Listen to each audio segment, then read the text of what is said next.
오늘도 주의 일부 예배에 나오신 우리 여러분 한 분 한 분을 주의 이름으로 환영하고 축복합니다. 오늘 이 예배 시간을 통해서 마음이 뜨거워지고 또 하나님을 만나고 성령의 감동으로 가득한 시간 되기를 간절히 축원합니다. 혹시 하나님을 대적하는 사람이 누구라고 생각하세요? 하나님을 모르는 사람이 하나님을 대적할까요? 아니면 하나님을 아는 사람들이 알면서도 하나님을 대적한다라고 생각하십니까? 하나님을 아는 사람들이 하나님을 대적을 해요. 오늘 말씀에 등장하는 이 아합은 북이스라엘의 7번째 왕이었고 또 하나님을 모르는 사람이 아니었습니다. 근데 언제부터인가 하나님을 대적하기를 시작해요. 근데 한 가지 오해하지 말아야 될 것은 여기서 하나님을 대적한다라는 의미는 하나님께 우리가 대든다라는 의미가 아니에요. 하나님을 붙들려는 몸부림이 사라지는 것, 이것이 하나님께 대드는 것이다라고 이해하시면 좋을 것 같습니다. 그래서 이런 의미에서 신앙생활은 무엇일까라고 고민해 봤는데, 신앙생활은 지금도 여기서도 하나님을 붙들려고 하는 몸부림입니다. 이게 신앙생활입니다. 다시 말해 이 몸부림은 우리 안에 있는 이 죄와의 싸움입니다. 오늘도 끊임없이 우리의 욕심, 우리의 욕망, 탐욕, 탐심, 우리 안에 꿈틀거리고 있는 이 죄악들과 싸우는 것이 바로 하나님 앞에 몸부림이고 신앙생활입니다. 그래서 여러분 오늘도 이 죄를 이기지 못하기 때문에 이 시간 나와서 예배하고 또 기도하고 하나님께 구하는 것 아니겠습니까? 바로 여러분 하나님을 대적하는 것은 이 몸부림이 사라지는 것을 의미합니다. 오늘날 보면 많은 사람이 죄를 짓기 때문에 하나님을 대적하기보다는 하나님을 붙들려는 몸부림을 잃어버렸을 때 죄를 짓는 경우가 더 많습니다. 코로나 이후에 두 가지에 나타나는 현상이 있는데 아주 뚜렷해요. 그 첫 번째 현상이 뭐냐면 사람들이 더 큰 교회로 찾아간다는 거예요. 더 큰 교회로. 저도 개척교회를 이제 해봤지만 한 사람 한 사람에 대한 소중함이 많지 않습니까? 그 코로나 이후에 나타나는 첫 번째 현상은 많은 사람들이 더 큰 교회를 향해 찾아간다는 거죠. 그래서 더 큰 교회는 점점 커지고 작은 교회는 점점 작아지는 것이 현상입니다. 왜 그럴까요? 그냥 단순해요. 그러니까 누군가의 간섭을 받기 싫은 거죠. 그러니까 혼자 숨어서 신앙생활을 좋아하기 때문에 그렇습니다. 두 번째 현상은 교회를 어떤 브랜드화 시키는 거예요. 브랜드화 시키는 거. 그러니까 그 어떤 교회를 브랜드화 시켜서 나의 신앙과 동일시하려는 경향이 있습니다. 그러니까 나 어느 교회 다녀 이거 자랑하기 위해서 그러시죠. 그러다 보니까 작은 교회를 찾아가는 것을 꺼려합니다. 그래서 작은 교회 다니시는 분들은 어느 교회 다니세요라고 물어보면 집 가까운 교회 다녀요. 이렇게 얘기해요. 그래서 어느 목사님께서 교회 이름을 지으면서 이렇게 이름을 지었다고 해요. 집에서 가까운 교회. 집에서 가까운 교회. 그러니까 뭔가 신앙생활의 몸부림이 사라졌다라는 생각이 좀 들어요. 언제부터인가 세상에 쉽게 적응해버린 우리의 신앙과 우리의 삶과 우리의 인격과 우리의 일상이 하나님을 대적한다라는 생각이 들 때가 있습니다.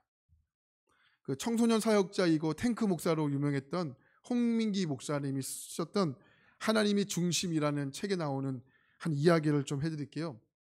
그분이 이렇게 이야기해요. 믿음은 나 중심에서 하나님의 중심으로 옮겨가는 것이다. 이렇게 이야기를 하면서 한 글을 썼는데 이집트는 국민의 한 90%가 다 이슬람교입니다. 그러니까 예전에는 많은 그리스도인들이 있었지만 지금은 남은 자들처럼 전체 인구의 소수의 인원만이 그리스도인으로 살아가고 있다고 합니다. 그러니까 이집트에서는 그리스도인들이 공부를 열심히 해도 출세하기가 어렵고 좋은 대학 나와도 좋은 직장에 가기가 어렵고 특별히 정부 기관에서 일하기가 상당히 어렵다라고 해요. 이렇게 큰 불이익을 당하면서도 이집트의 그리스도인들은 그럼에도 불구하고 하나님 향한 몸부림을 잃어버리지 않고 있다는 겁니다. 언젠가 이슬람의 정부에서 그리스도인들의 리더들을 불러놓고 이렇게 이야기를 했어요. 너희들에게 신앙의 자유를 줄 테니 대신에 너희는 목가탐이라는 곳에 가서 살아라, 이렇게 이야기를 해요. 이 목가탐이라는 곳은 뭐냐면 그 이집트의 수도였던 곳에 그 모든 곳에서 나온 쓰레기가 모이는 곳이 목가탐이라는 곳이에요. 이제 좀 더 화면을 보여줄 텐데, 그곳에서 쓰레기를 분리수거하며 살고 또 거기에서 자유롭게 예배를 드려라, 이렇게 이슬람 정부에서 그리스도인들의 리더를 불러놓고 이렇게 이야기한 거예요. 여러분, 이게 얼마나 모욕적인 제안입니까? 그런데 이때 그리스도인들의 리더께서 어떻게 결정했냐면 조금도 망설임 없이 거기서 살겠다라고 결정을 해요. 그리고 그 이후에 그 모든 그리스도인들이 그곳에서 쓰레기를 분리수거하며 목가탐이라는 곳에 살게 되었고, 그곳의 곳곳에 십자가를 세우면서 하나님을 예배하기 위해서 그들은 하나님을 예배하기 위해서 몸을 씻고 깨끗한 옷을 입고 약 2만 명 가량의 사람들이 모여서, 화면에 보시면 이 동굴에 있는 교회에서 함께 모여 하나님을 예배하기를 시작했다라는 겁니다. 이것이 이집트에 있는 그리스도인들의 삶의 모습입니다. 오늘 말씀에 등장하는 이 아합이라는 왕은 하나님을 모르는 사람이 아니고 하나님을 대적하고 하나님을 떠난 사람입니다. 아합은 성경에서 악한 왕으로 불리는 대명사로 불리지만 아합은 참 유능한 사람이었습니다. 아합이 다스리던 시대에는 이스라엘에서 가장 강력한 국가를 이뤘던 그런 시기였습니다. 당시 근동 지방을 지배했던 나라가 아수르라는 나라인데, 이 아수르를 견제하며 주변 국제 정세에도 민감하게 반응했던 사람이 바로 아합입니다. 근데 아쉬운 것은, 안타까운 것은 그렇게 세상적으로는 민감했지만 이 신앙적으로 영적인 것에는 둔감했다라는 거예요. 오늘 말씀에 내용이 등장하지 않지만 하나님께서 끊임없이 아합에게 선지자들을 보냅니다. 하나님 말씀하세요. 끊임없이 경고하십니다. 끝끝내 하나님께 돌아오지 않습니다. 그리고 오늘 말씀에 드디어 아합은 돌이킬 수 없는 길을 겪게 됩니다. 아합의 인생 속에서 가장 치명적인 사건은 당시에 번성했던 두로와 시돈의 왕이었던, 다시 말하면 바알의 제사장의 딸이었던 이세벨과 결혼한 것입니다. 이스라엘은요, 서쪽은 지중해가 끼고 있고 동쪽은 사막이 있어요. 그래서 북쪽만 막으면 이스라엘의 나라가 번성하게 딱 좋은 그런 지형을 갖고 있습니다. 근데 그 북쪽에 누가 있냐면 두로와 시돈이 있는 거예요. 그러니까 두로와 시돈과 좋은 관계를 맺으면 이스라엘은 국가적으로 안전된 상태에서 나라를 진행해 갈 수가 있는 것입니다. 여러분, 그 외교에서는 옳고 그름에 문제가 없다고 하지 않습니까? 이익과 또 불이익만 있는 것이죠. 그러니까 그러한 입장에서 본다면 아합은 굉장히 좋은 왕이에요. 좋은 왕입니다. 국제 정세를 정말 현명하게 했던 왕입니다. 그런데 세상에서 그렇게 이야기 잘했다고 해도 하나님이 그렇지 않다고 하면 그게 불행한 거잖아요. 성경은 세상에서 흥하는 이야기를 말씀하지 않고 하나님의 뜻대로 사는 사람이 흥한다고 말씀하시는 하나님의 살아있는 말씀입니다. 동의하십니까? 그 어떤 목사님이 쓰셨던 그 아합의 이야기를 보며 썼던 그 알베르트 까미의 그 오해라는 희곡이 있어요. 희곡인데 한번 인용했던 것이 기억이 나는데, 어느 시골에 홀어머니가 남매와 함께 가난하게 살고 있었대요. 이게 너무 가정 형편이 어려워서 아들이 큰 돈을 벌고 오겠다고 집을 나간 거죠. 이제 시골에는 이제 홀어머니와 이제 그 딸만 남아 있는 상태입니다. 뭐 어떻게 해서든지 돈을 벌어 먹고 살아야 되지 않겠습니까? 근데 그 모녀가 아주 좋은 아이디어를 하나 생각을 해내요. 그게 뭐냐면, 우리가 지금 살고 있는 집을 여인숙으로 만들어 사람들에게 방을 제공하자, 그리고 돈을 벌자, 이렇게 제안을 해서 여인숙으로 만듭니다. 근데 한 가지 더 꾀를 내요. 여인숙만 만든 것이 아니고 우리 여인숙을 찾아온 사람들에게 협박을 해서 죽이고 돈을 빼앗자, 이런 생각을 하게 돼요. 그래서 그 모녀는 여인숙을 찾아온 사람들 가운데 돈꽤나 많은 사람들이 보이면 그 물에 수면제를 타서 죽이고 그 집 뒤에 있는 강에다 그 시신을 버리기를 시작합니다. 그렇게 수차례 지나가게 된 거예요. 그렇게 수년 지나가게 된 거예요. 그러니까 돈이 제법 많이 벌게 됐죠. 그렇게 해서 20년의 세월이 흘렀습니다. 어느 날 한 남자가 그 여인숙 집에 찾아오게 됩니다. 그리고 이 모녀는 그 남자를 이렇게 범행의 대상으로 지목하고 그날 수면제를 먹이고 똑같이 범행을 저지르기 시작합니다. 그리고 나서 그 남자를 죽이고 그 남자의 짐을 풀어서 거기서 좋은 것을 챙기기 시작합니다. 그리고 돈을 꺼내기 위해서 지갑을 여는 순간 까무러치게 됩니다. 방금 죽여 강물에 던졌던 사람이 20년 전에 그렇게 보고 싶었고 그렇게 찾고 싶었던 아들이었기 때문입니다. 결국 이 두 모녀는 이 자신들의 어리석음을 한탄하면서 아들을 던져버린 그 강물에서 투신해 자살해버리고 맙니다. 이 작품의 마지막에서 까미는 이렇게 쓰고 있어요. 범죄는 아무리 행운이 따른다 하더라도 항상 불행할 뿐이다. 한 번 더요. 범죄는 아무리 행운이 따른다 할지라도 항상 불행할 뿐이다. 이런 의미에서 우리가 성경을 한번 대입해 보자는 거예요. 아무리 우리의 인생이 훌륭한 일을 많이 하고 우리의 인생이 부강하고 우리의 나라가 부강하고 할지라도 하나님을 떠난 하나님의 말씀을 대적하고 하나님의 말씀을 무시한 이 아합을 향해서 또 우리의 인생을 향해서 여러분 훌륭하다라고 이야기할 수 있겠습니까? 오늘 본문 말씀에 보면 세 가지 표현이 아주 주목해 볼 만합니다. 20절을 보면 내 자신을 팔아 여호와 보시기에 악을 행했다. 25절에 아합과 같이 그 자신을 팔아 여호와 앞에서 악을 행한 자가 없다. 26절에 심히 가증했다 표현하죠. 다시 말씀드립니다. 여러분 하나님을 대적한다는 것이 뭡니까? 하나님께 향하여 대들고 욕하고 싸운다는 것이 아닙니다. 우리가 하나님의 방식으로 살지 않는 것이 하나님을 대적하는 것입니다. 20절 말씀 보니까 여호와 보시기에 악을 행했다. 25절에 아합과 같이 여호와 앞에서 악을 행한 자가 없다. 26절에 심히 가증했다. 아합을 향해서 좋은 표현이 있습니까? 아합을 향해서 훌륭한 표현이 있습니까? 전부 안타까운 표현들이죠. 이렇게 아합의 잘못된 행동이 결국 하나님을 분노케 한 겁니다. 저는 여러분의 인생 가운데 20절과 25절과 26절의 표현들이 없어지게 되길 축복합니다. 여러분의 인생 가운데 20절과 25절과 26절의 표현들이 여러분의 인생 가운데 흔적이 남지 않기를 축복합니다. 그 이제 결정적인 사건이 21장에 등장합니다. 오늘 함께 보셨던 21장은요. 라봇의 포도원이 등장을 합니다. 어느 날 아합이 왕국에서 보니까 아주 탐스러운 포도원이 눈에 들어온 거죠. 그리고 그 주인 라봇에게 가서 이렇게 이야기합니다. 자, 21장 2절 말씀이에요. 21장 2절. 자, 같이 보겠습니다. 시작. 아합이 라봇에게 말하여 이르되 내 포도원이 내 왕궁 곁에 가까이 있으니 내게 주어 채소밭을 삼게 하라. 내가 그 대신에 그보다 더 아름다운 포도원을 내게 줄 것이요 만일 내게 좋게 여기면 그 값을 돈으로 내게 주리라. 여러분 21장 2절만 보면 아합이 그렇게 나쁜 사람으로 보이지는 않으세요. 그렇죠? 조금만 더 생각해 보자고요. 아합에게는 이미 왕궁이 있습니다. 라봇의 포도원보다 더 훌륭한 왕궁이 있습니다. 그 왕으로서 얼마나 많은 것을 가지고 있습니까?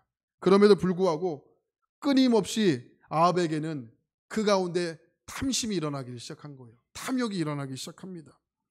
진짜 아합이 가진 것보다 라봇의 포도원이 더 좋았을까요? 아합은 이미 왕궁에 있어요. 왕궁에 더 좋은 곳에 살고 있다고요. 라봇의 포도원보다 왕궁이 못할 리가 없어요.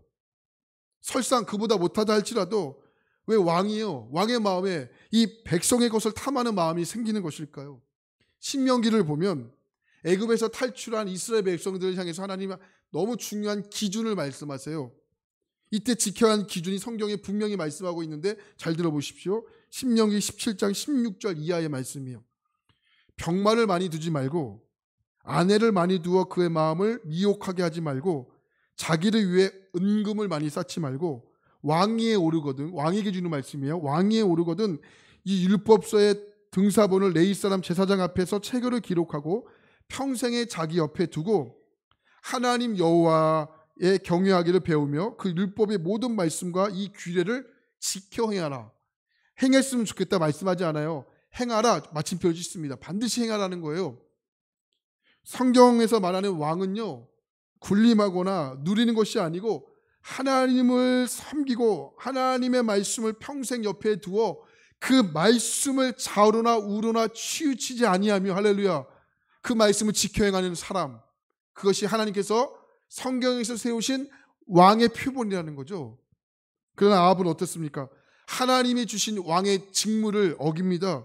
탐심으로 남의 것을 빼앗기 위해서 욕심버립니다.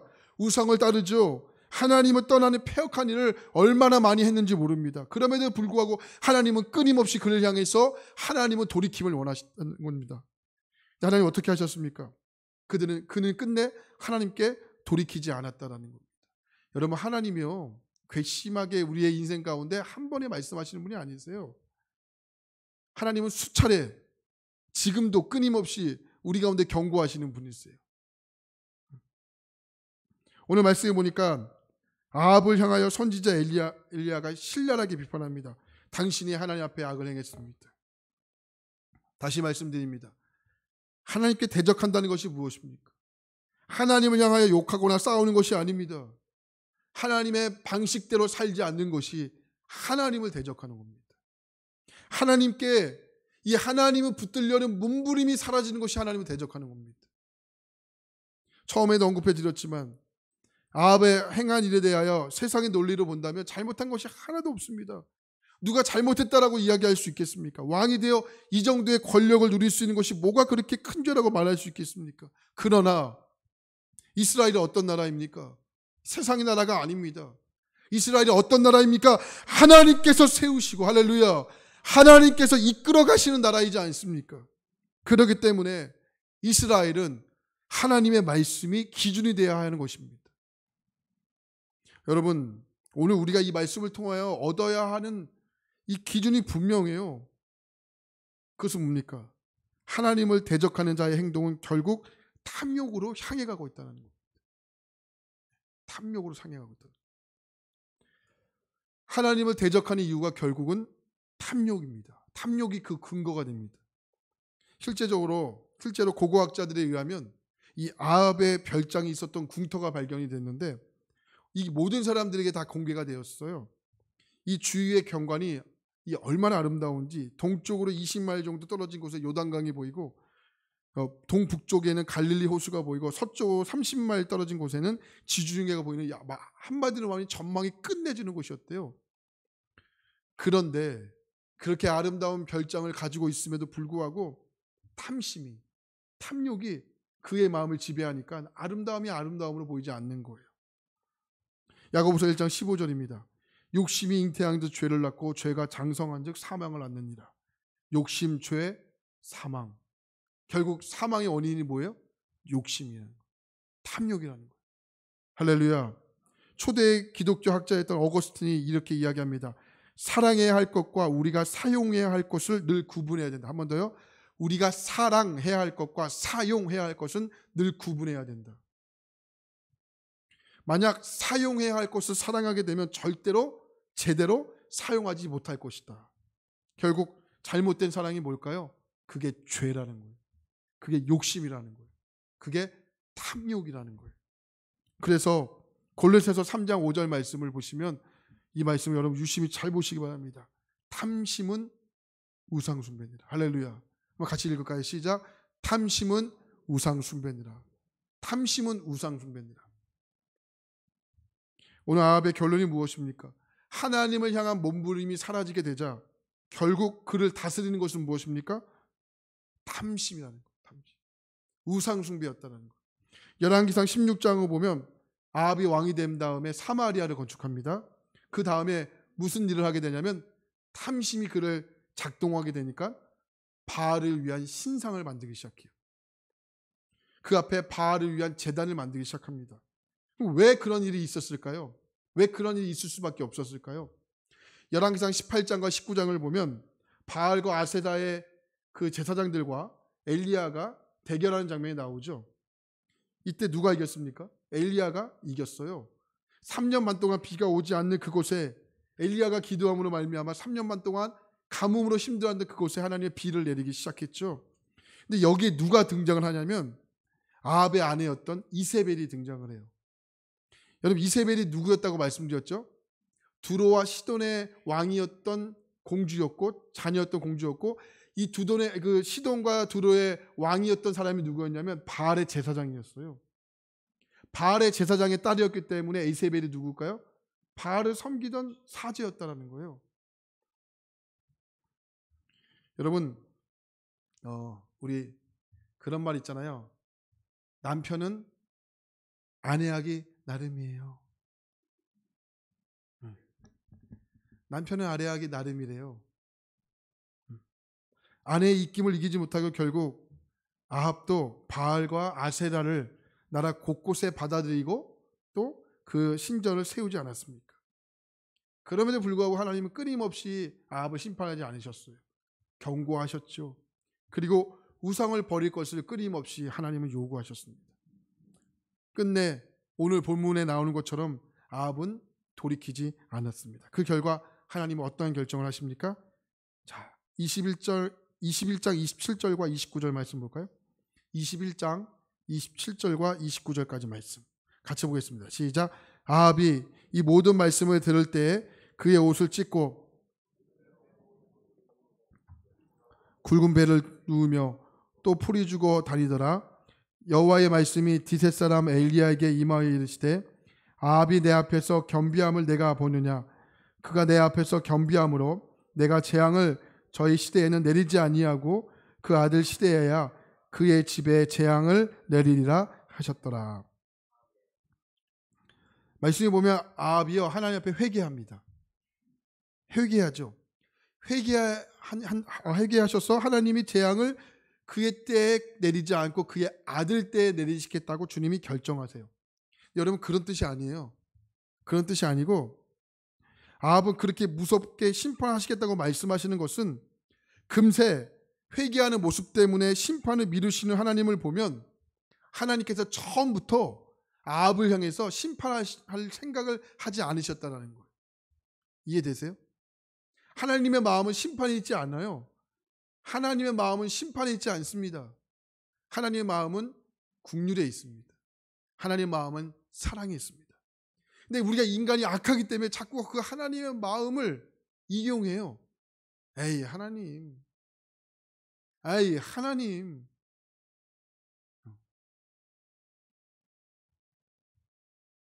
정말 심각한 것은 아합의 회개가 진정한 회개가 아니었다는 거예요.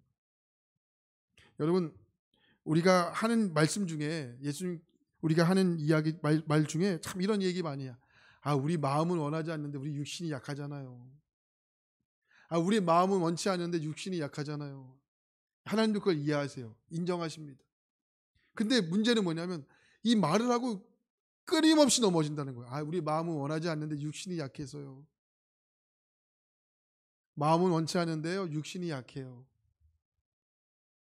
이거 하나 말씀 붙잡고 끊임없이 넘어집니다. 진정한 회개가 아니라는 거죠. 하나님을 모르는 사람이 하나님을 대적하는 것이 아니고 하나님을 아는 사람이 하나님을 대적합니다. 그래서 하나님을 모르는 사람보다 하나님을 아는 사람이 훨씬 더 사악할 때가 있어요. 하나님을 알고 말씀대로 살려고 하는 것이 아니고 그 하나님의 국률하신 마음을 자꾸 악용하려는 나쁜 마음이 우리 가운데 꿈틀거릴 때가 있다는 거죠. 아합이 진정으로 회개하지 않았다는 것은 그 다음 장인 22장에 보면 그 내용이 등장을 합니다. 유다의 왕이었던 여호사밧과 함께 연합해서 아람과 전쟁을 하게 됩니다. 이때 전쟁을 나가기 전에 이 왕이 선지자들을 부릅니다. 선지자들을 불러서 이 전쟁에 대해서 물어봐요. 어떻게 할까? 이때 거짓 선지자들이 이 아합에게 좋은 이야기를 합니다. 왕이여, 나가세요. 나가세요. 나가면 이깁니다. 나가면 이깁니다. 근데 이때 하나님의 선지자도 와요. 미가야라는 선지자가 옵니다. 이때 미가야 선지자는 아합이 듣기 좋은 소리를 하는 것이 아니고 불길한 이야기를 해요. 근데 결국 사람이 그렇잖아요. 사람이 솔깃한 곳에 마음을 뺏겨요. 결국은 어떻게 될까요? 아합이 하나님의 선지자의 이야기를 듣지 않고 거짓 선지자의 말을 듣고 그 전쟁에 나가게 됩니다. 근데 불안한 거예요. 불길해요. 어떤 선지자가 좋지 않은 이야기를 한 거예요. 그때 한 꾀를 부려요. 어떤 꾀를 부리냐면 본인이 입었던 이 왕의 갑옷을 백성에게 주고 백성이 입었던 그 일반 병사의 갑옷을 왕이 입어요. 왕이 입습니다. 그렇게 영악한 꾀를 부립니다. 그리고 왕복을 입었던 여호사밧을 먼저 나가라고 유인합니다. 근데 여러분, 여호사밧이 누굽니까? 하나님을 전심을 섬겼던 왕이지 않습니까? 하나님이 여호사밧을 지켜요. 그런데 영악한 꾀를 부렸던 아합은 어떻게 되었을까요? 열왕기상 22장 34절 보니까 이렇게 이야기합니다. 한 사람이 어떻게 해요? 무심코 활을 당겨 이스라엘 왕의 갑옷 솔기를 맞춘지라. 여기 무심코라고 써 있어. 무심코 갑옷 솔기를 맞춘지라. 이 갑옷이라는 것은 뭐냐면 이 바지와 윗도리를 연결하는 이음새. 아주 이음새가 얼마나 여러분 이 틈이 작겠습니까? 그죠? 단추 같은 거라 보시면 돼요. 단추 같은 거라고. 이 단추 같은 거. 근데 아주 재밌는 표현을 했죠. 무심코 쏜 화살이 어디에 맞았다는 거예요? 갑옷 솔기, 이음새를 맞은 거예요. 이게 우연일까요? 아니에요. 하나님께서 심판하신 거예요. 결국 그 전쟁에서 아합은 죽게 됩니다. 열왕기상 22장 37절과 38절 말씀 보니까 이렇게 말해요. 왕이 이미 죽음에 그의 시체를 메어 사마리아에 이르러 왕을 사마리아에 장사하리라 하니라. 그 병거를 사마리아의 못에서 씻음에 개들이 그의 피를 핥았으니 여호와께서 하신 말씀과 같이 되었더라. 거기서 창기들이 모욕하는 곳이었더라. 하나님께서 이미 이 말씀 하셨죠. 이미 하셨죠. 말씀대로 되는 거예요. 말씀대로 되는 거예요. 여러분, 우리의 인생은 말씀대로 되는 거예요. 이게 축복이에요. 말씀대로 되는 역사가 여러분 가운데 일어나게 되길 축복합니다. 말씀대로 되는 거예요. 허무하게 죽습니다. 여러분, 심판은 이렇게 허무하게 찾아와요. 여러분 여러분이 살아가면서 마음에 걸림돌이 있으면 여러분 그만둘 일이에요. 여러분 끝까지 욕심 부리고 끝까지 고집 부리고 끝까지 탐심하면 결국은 우리에게 남는 것은 하나님의 심판밖에 없어요. 그러니 여기에 우리의 모습이 있지 않습니까? 하나님을 대적하는 사람이 누구입니까? 하나님을 모르는 사람이 아니고 탐심으로 인해서 하나님께 향한 몸부림이 사라지는 것, 이것이 하나님을 대적하는 것입니다.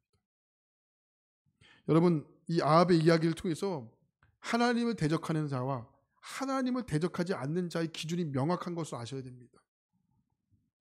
여러분, 전 여러분 가운데 이 말씀을 깨닫는 은혜가 있기를 축복합니다. 탐심은 우상 숭배입니다. 혹시 오늘 저도 또 여러분들도 혹시 탐심으로 가득한 마음이 있다면 주의 음성으로 들으시고 그 탐심을 내려놓고 여러분 주의 은혜를 구하시기 바랍니다. 주의 뜻을 구하시기 바랍니다. 우리의 삶의 과정이 얼마나 진실했느냐를 보십니다. 하나님을 대적하면 심판입니다. 지혜로운 자는 하나님을 대적하는 것이 아니고 하나님의 마음을 알고 하나님의 마음대로 사는 자입니다. 이런 의미에서 여러분 묻고 싶습니다. 이번 한 주간 여러분들은 세상에 살아갈 텐데 여러분들은 하나님을 대적하시겠습니까? 아니면 하나님의 말씀대로 살아가시겠습니까? 오늘 말씀 가운데 잘 생각해 보시기 바랍니다. 오늘 우리 가운데 이 하나님을 향한 몸부림이 사라지지 않았느냐? 오늘 우리 가운데 이 하나님을 향한 몸부림이 여러분 정말 사라지지 않았느냐? 여러분 물으시기 바랍니다. 여러분 이 몸부림이 사라지게 될 때 우리는 세상이 오는 유혹 앞에 무너지게 될 겁니다. 그러나 오늘 우리가 이 몸부림이 사라지지 않을 때 세상을 향한 즐거움이 왔을 때 하나님께 물을 겁니다. 하나님, 이것이 세상에 오는 겁니까? 하나님으로부터 오는 것입니까? 하나님의 귀한 여러분 말씀대로 살기 축복합니다. 그것이 성경에서 이야기하는 잘 사는 겁니다. 잘 사는 게 뭡니까? 하나님 말씀대로 사는 거예요. 못 사는 게 뭐예요? 말씀대로 안 사는 거예요. 쉽죠? 한번 따라해 볼까요? 잘 사는 것은 말씀대로 사는 것이고 못 사는 것은 내 마음대로 사는 것이다. 시작. 잘 사는 것은 하나님의 말씀대로 사는 것이고 못 사는 것은 내 마음대로 사는 것이다. 명확합니다. 성경은 명확해요. 잘 사는 것은 하나님의 말씀대로 사는 것이고 못 사는 것은 내 마음대로 사는 것입니다. 그럼 부사님 좀 못 살게요. 마음대로 사세요. 마음대로 사시면 돼요. 마음대로 사시면 돼요. 이번 한 주가 여러분 잘 사는 인생 되기 축복합니다. 말씀대로 사는 겁니다. 자, 두 주먹 불끈 쥐고 힘차게 여러분 하나님께 선포하시는 거예요. 할렐루야. 하나님, 저는 잘 살겠습니다. 말씀대로 살겠습니다. 할렐루야. 아멘. 그런 인생 되게 축복합니다. 하나님 고맙습니다. 우리의 인생이 잘 살기를 원합니다. 지혜롭게 살기를 원합니다. 하나님 말씀대로 사는 인생이 잘 사는 인생입니다. 명확합니다. 성경은 하나님 헷갈리지 않습니다. 명확합니다. 뚜렷합니다. 정확합니다. 말씀대로 사는 인생이 잘 사는 거고 내 마음대로 사는 것이 못 사는 인생입니다. 하나님 아버지, 우리의 인생 잘 살게 도와주옵소서. 또 한 주간도 많은 유혹이 있을 텐데요. 하나님 또 많은 또 시험거리가 있을 텐데 하나님 탐심이 앞서면 유혹이 되고 시험거리가 시험이 되지만 말씀이 앞서면 지혜롭게 사는 겁니다. 하나님, 우리 귀하신 분들, 하나님의 자녀들, 세상에 속해 있지만 그럼에도 불구하고 하나님의 자녀들, 하나님 잘 사는 인생 되게 해주십시오. 말씀대로 살게 해주십시오. 말씀대로 사는 인생 하나님께서 어떻게 책임진다는 것을 우리가 증명하게 역사하여 주시옵소서.